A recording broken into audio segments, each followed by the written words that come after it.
The Khanzoresk swinging bridge is located in the village of Khanzoresk, Syunik region.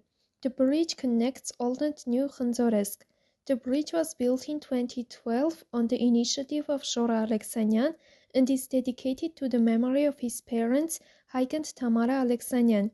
The bridge offers a view of the Anapat church, in the courtyard of which Mkhitar Sparapet is buried. At the other end of the bridge is the cave city.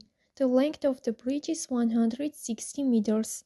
The bridge can simultaneously serve about 700 people of average weight. Խնձորեսկի ճոճվող կամուրջը գտնվում է Սյունիքի մարզի Խնձորեսկ գյուղում։ Կամուրջը միմյանց հետ է կապում հին եւ նոր խնձորեսկները։ Կամուրջը կառուցվել է 2012 թվականին Ժորա Ալեքսանյանի նախաձեռնությամբ եւ նվիրված է իր ծնողների Հայկ եւ Թամարա Ալեքսանյանների հիշատակին։ Կամրջից բացվում է տեսարան դեպի Անապատ եկեղեցին, որի բակում թաղված է Մխիթար Սպարապետը։ Կամրջի մյուս ծայրում քարանձավային քաղաքն է։ Կամրջի երկարությունը 160 մետր է։ Կամուրջ միաժամանակ կարող է սպասարկել միջին քաշ ունեցող մոտ 700 մարդու։